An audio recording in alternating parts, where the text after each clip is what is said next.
Hi friends and traders, welcome to Trending Sutra. My name is Amit. आज हम बात करेंगे ग्लोबल इवेंट्स के बारे में जो मार्केट को आने वाले समय में इफेक्ट करने वाले हैं या जो इफेक्ट कर सकते हैं।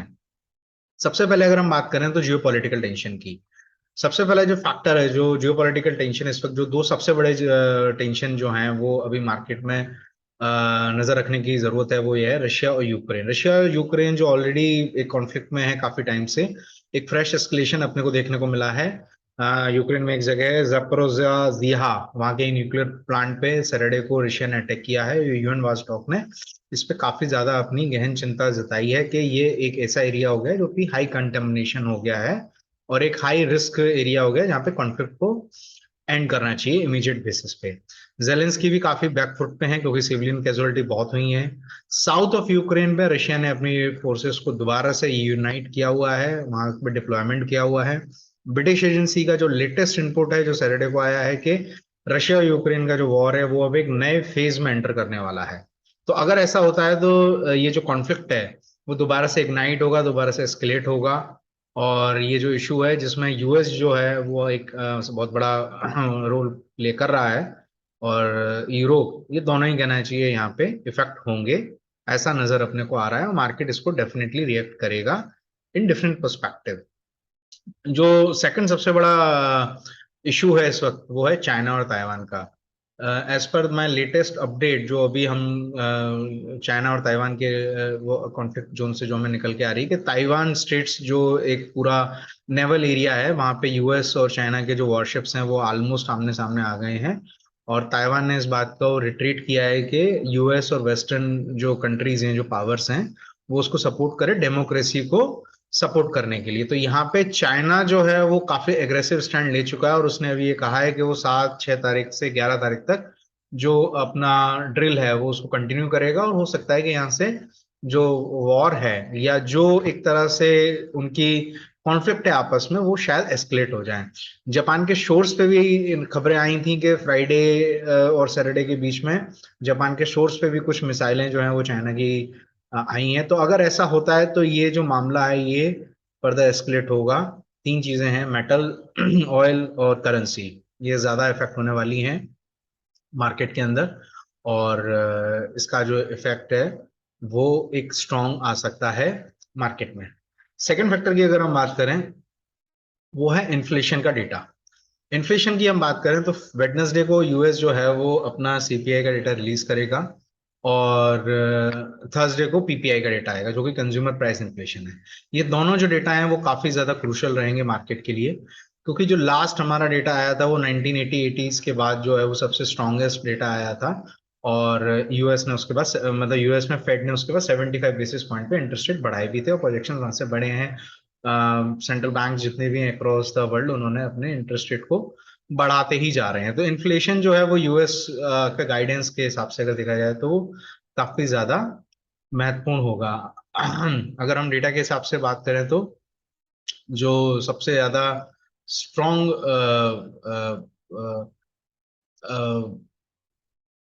लास्ट जो नंबर्स आए थे वो 8.3 पे आए थे। 1990 के बाद अभी तक सबसे ज्यादा है। और 1980 और 80s के बाद अगर हम बात करें तो हमने करीब करीब 81 के बाद, ये लास्ट 81 में हमने 11-11% के आसपास देखा था, एंड 82 के बाद से इन्फ्लेशन नंबर्स जो थे वो मॉडरेट होने लगे हैं। तो आफ्टर 1980s यूएस इन्फ्लेशन जो है वो अपने हाईएस्ट पीक पे है। कंसिडर कि अगर ऐसा कंटिन्यूअसली रहता है, मतलब अगर इन्फ्लेशन नंबर और ज्यादा वर्स्ट आते हैं, तो ये मान के चलिए कि 81 में लास्ट फेड ने 100 बेसिस पॉइंट पे एक सिंगल मीटिंग में अपनी इंटरेस्ट रेट बढ़ाई थी। और अगर ये इन्फ्लेशन प्रोजेक्शंस उसी में रहे तो ये पॉसिबिलिटी है कि again Fed 75 to 100 basis point पे इंटरेस्ट रेट को हाइक कर सकता है। This is what market will, if this is going to happen, अगर ऐसा हुआ तो मार्केट फिर उसको रिएक्ट भी करेगा। और इन नंबर्स के बेसिस पे अपनी मार्केट रिएक्ट करते हुए फिर उन्हीं उसी तरीके से मार्केट में एक नीजर रिएक्शन अपने को देखने को मिल सकता है। सेंट्रल बैंक्स और RBI, central bank across the globe interest rate को बढ़ा रहे हैं, जो हमें देखने को मिल रहा है, चाहे वो फेड हो, बैंक ऑफ इंग्लैंड हो, ईसीबी हो, आरबीआई ने भी हमारे 50 बेसिस पॉइंट पे इंटरेस्ट रेट बढ़ाया है। इसका जो सबसे बड़ा मेजर इम्पैक्ट आएगा वो आएगा हमारे कंज्यूमर और डिस्क्रिशनरी आइटम्स और ऐसी कंपनीज में जो कहना चाहिए डायरेक्टली इनडायरेक्टली लिक्विडिटी और इंटरेस्ट रेट से कहना चाहिए इफेक्टेड है। रियलिटीज हैं, बैंक्स हैं।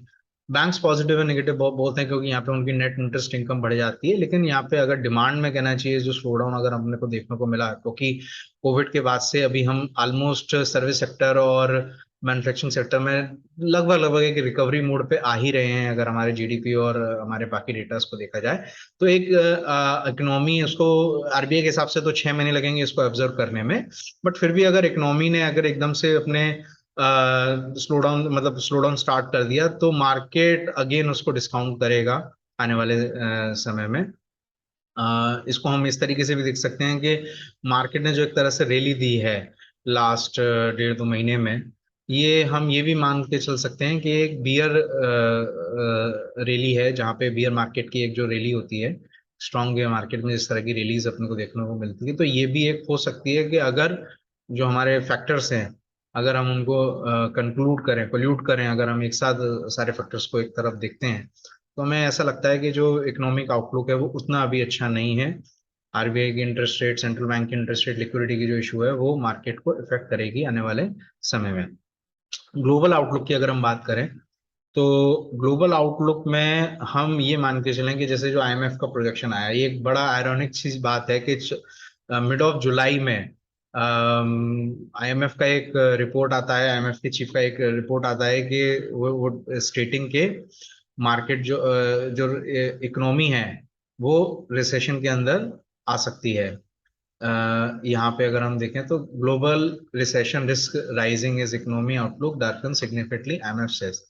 What IMF chief Kristalina Georgieva is saying that 2020 तो टफ रहेगा, 2023 भी काफी ज्यादा टफ रहने को मिल सकता है।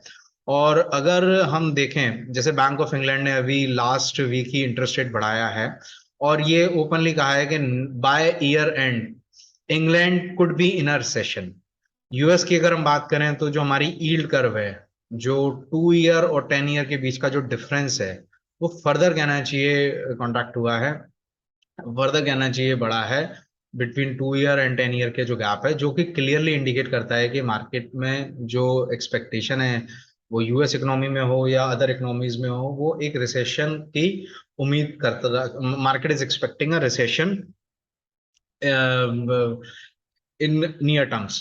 तो अगर शॉर्ट टर्म और नियर टर्म की बात करें और मार्केट अगर यहाँ से इन सारे चारों पांचों फैक्टर्स को अगर एक साथ उसने रिएक्ट करना शुरू किया तो हम एक दोबारा से अपना ट्रेंड चेंज दे सकते हैं। मार्केट एक शॉर्ट टर्म करेक्शन या एक लॉन्ग टर्म करेक्शन में दोबारा से डाउनवर्ड की तरफ जा सकता है।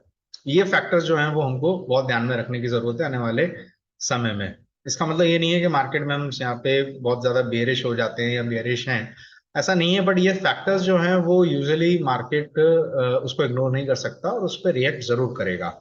एक पांचवा फैक्टर जो है वो लोकली हमारे को जो इफेक्ट करने वाला है वो रुपी। रुपी के अंदर काफी वॉलेटिलिटी हमको देखने को मिली है लास्ट 2 हफ्तों के अंदर, डिस्पाइट कि आरबीआई का जो मैंडेट है, जो आरबीआई बार बार इस बात को कहता है कि रुपी की वॉलेटिलिटी हम मेंटेन करेंगे, उसके बावजूद पिछले ही हफ्ते अगर देखा जाए तो 130 बेसिस मतलब 130 पैसे की, जो 1 रुपये 30 पैसे की पूरी मूवमेंट आई है हमको देखने को मिली है, वन साइडेड एप्रिसिएशन देखने को मिला।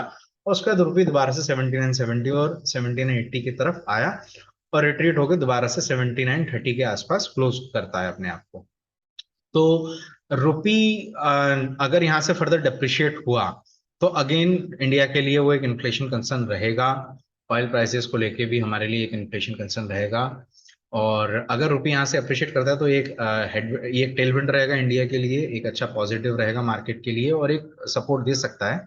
अदरवाइज अगर 79 80 और 80 को रिविजिट किया रुपी ने और अगर ये लोज ब्रेक करिए तो उसके बाद फिर ये एक बहुत बड़ा नेगेटिव फैक्ट हो सकता है मार्केट में अगर हम देखें शॉर्ट टर्म के अंदर।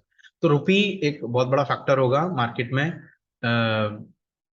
उसको इफेक्ट करने के लिए, along with the oil prices के ग्लोबली। अगर ऑयल प्राइसेस यहाँ से अगर सॉफ्टन होते हैं जिसकी उम्मीद है तो फिर डेफिनेटली कहना चाहिए हमें ये कुछ पॉजिटिव्स हैं।